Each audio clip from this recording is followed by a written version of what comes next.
Hello there everybody and welcome back to Movie Squirm. Today I'm going to be reviewing the 1997 film Alien Resurrection, and this is directed by Jean-Pierre Jeunet and stars Sigourney Weaver, Winona Ryder and Ron Perlman. 200 years after the events of Alien 3, Ripley is cloned and she must team up with the crew of smugglers in order to stop the xenomorphs once again.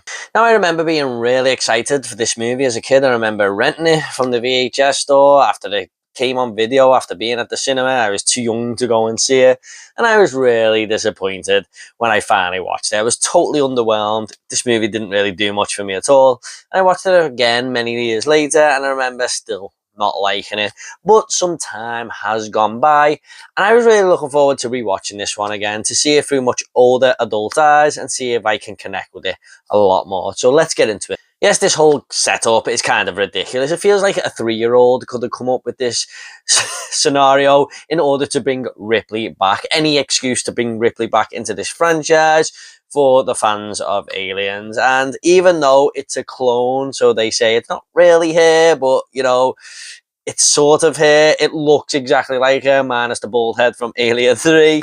She remembers all of the events of her past life vaguely, and she knows the xenomorphs inside out. So basically, it's still Ripley, but they're saying it's not Ripley.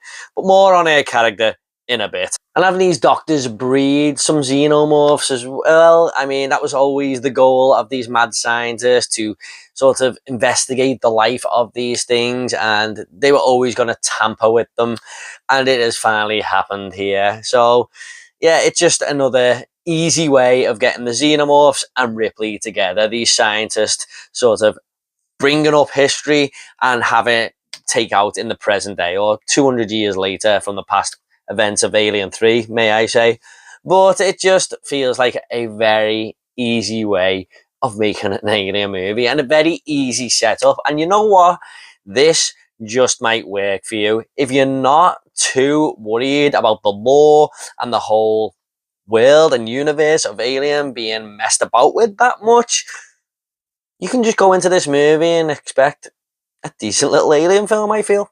I mean, Alien Resurrection wears its heart on its sleeves. It knows exactly what it is and what it's trying to do. It doesn't attempt to be in the same class of the first two Alien films. That is lightning in a bottle, although lightning does strike twice.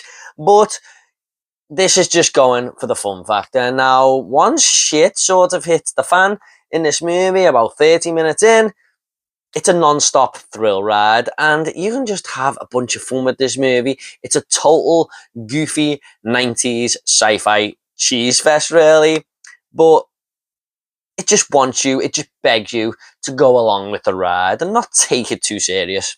I mean, it's a real good cat and mouse movie with these xenomorphs just in pursuit of these characters who are trying to get to the other end of the ship to escape. But I really like how the xenomorphs sort of break out in this movie. So there's 3 of them behind this glass cage that the scientists have put them in, and 2 of them decide to turn onto the other xenomorph because they can't get out, and they rip it apart, and the acid from that xenomorph melts the floor, and this is how the xenomorphs escape and start to go after the characters. And I thought that was just a cool, clever little way of getting them out there, but it also shows that the xenomorphs will even kill their own. They don't give a fuck.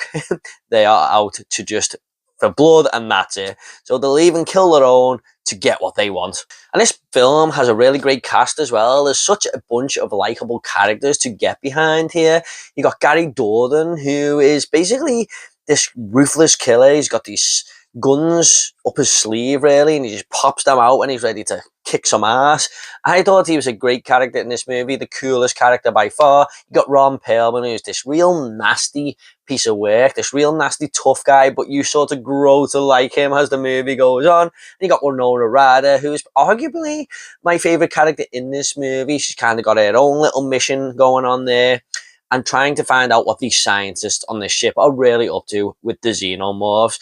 And, you know, I just think that it's an interesting bunch of personalities to get behind. I mean, there's some great banter and dialogue along the way that just make these characters more fun. But I gotta say, man, this movie contains a scene that is probably one of my favourite scenes out of the entire first 4 movies. Now, this film okay, it's not as good as 1 and 2. You don't have to guess that by my score at the end of the review. You already know that. And it's probably not even as good as Alien 3. But I do think this sequence is one of the best things in the entire franchise. The underwater scene with the xenomorphs chasing our characters through this sort of deep, sort of looking cave thing, but it's basically just part of the ship that has been trounced by water. And as soon as they start swimming through, which is a task in itself because they've got to take deep breaths and stuff, these xenomorphs are in pursuit. And it's a real tense, great action sequence. I love how Ron Perlman blows one of them away when the other one moves as the bullets coming through the water and stuff. But it leads to a nest of facehuggers as well. So it's all like a trap that the xenomorphs have set. And it really is pulsating. It goes on for about 5 to 10 minutes, but you're just glued to the screen going, holy shit, how are these characters going to get out of this? It's such an intense moment. And I love it. It's easily the best part of this movie for me. I just got to quickly mention this chest burst scene as well. There's lots of great gore in this movie, but this moment really stood out to me as such a creative kill. So Leland Orser's character Purvis has been impregnated by a xenomorph, or a facehugger should I say. He's got a xenomorph inside him. And it's about to burst, and there's this evil doctor called Dr. Wren who's basically just in it for himself, and he's turning on all the characters. He's kind of like the Bake of this movie, if you like. And at one moment, Purvis pulls Dr. Wren towards him as this facehugger bursts through his chest and right through Dr. Wren's skull. I mean, that is some real creative, gnarly ass shit there. And it's a shame that Leland Orser's character doesn't really have more to do in this movie. He's basically written into the film just for this scene. But I'm still glad it exists. Now, just onto the mixed aspect here, I just want to mention Sigourney Weaver in this movie as Ripley. Now, it's like I said at the start of the review, they have brought her back, and it feels like they've brought her back because she belongs to this franchise just as much as the Xenomorphs do. They've got her name on the poster, and it's basically saying, look, Ripley's back. And for me, it leaves a little bit of a double-edged sword here. Now, what I mean is, yes, it looks exactly like her. She can remember the events of all the old movies, and she knows the xenomorphs inside out, like I mentioned at the start of the review. But personality-wise, she is totally different in this film. She sort of kind of looks like she's on drugs a little bit, where she's just not got a kill in the world. She's always got this grin on her face. She's telling people that they are not going to survive because what's happened to people in the past. And that is not really like Ripley. She would usually come up with a plan. She would think fast on her feet, and she would do anything to help people. But here, it's not really her. It's basically just an excuse to put her on the posters to draw people into the cinema. And looking back on this now, I think this may have worked if we just didn't have Ripley and brought a brand new protagonist into this movie to take the franchise forward. Her door was well and truly closed in Alien 3. To bring her back just felt a little bit weird. However, on the other hand, I do kind of like her character in this. I like how the coolness oozes out of her. How all the other characters, especially like Ron Perlman and stuff, start to sort of respect her a little bit later on in the movie. And it's a different performance, put it that way. Like I said, I do like this version of her, but it's definitely not needed. We could have done with a totally new character to take this forward. I gotta admit, regarding the xenomorphs here, guys, I was just getting Jurassic Park vibes at times, especially near the start of the movie where the camera is in full focus of these xenomorphs. I mean, it basically shows their sharp teeth and them breathing really loud, a little bit of a tail there, and I was thinking, that reminds me of a fucking dinosaur. I think there's just way too much on show regarding these things straight from the off, and they try and make them more bulky and monstrous. And yeah, it kind of just didn't really work for me at times in this movie. I mean, they're still fine, but I think this is my least favorite version of the xenomorphs in all 4 movies. And I will say, the CGI, whilst it's an improvement on Alien 3, and it's not used all the time here, but most of the time it is still a little bit dated. I mean, how can Alien and Aliens look way more like they were made today than these two movies did. It just proves that practical effects are always going to be better than CGI, unless it comes down to money, of course. Now, I've got to say, my biggest negative for this film, guys, is the final 20 minutes when we get this half human, half xenomorph type creature. It just doesn't work for me at all. I mean, the design of it, first off, is pathetic with these sort of puppy dog eye features where you're meant to kind of feel sorry for it, but then it'll take someone's head off, no question, not even think about it. It's a ruthless killer machine, but the design of it just looks stupid, in my opinion. I couldn't take it seriously. And it tries to be this big badass, like the movie presents it, like the ultimate monster here. It kills the queen alien straight away, but it's not around for very long. I mean, at least with the first movie, we got the xenomorph and we were terrified for it throughout the rest of the film. But here, we're kind of just laughing at it a little bit.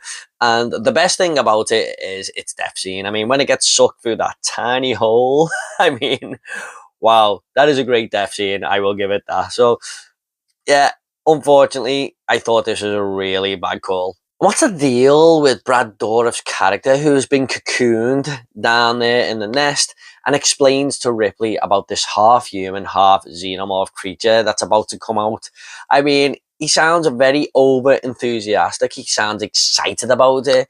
Man, you're about to die. I mean, this alien is about to kill you. You should be terrified. But no, he's like all excited about this new creature. I just don't get that at all. Maybe he's just a crazy, loopy-ass scientist. For me, I was just thinking, this just feels so out of place. However, guys, you just got to take Alien Resurrection for what it is, and that is a goofy 90s sci-fi horror fun fest.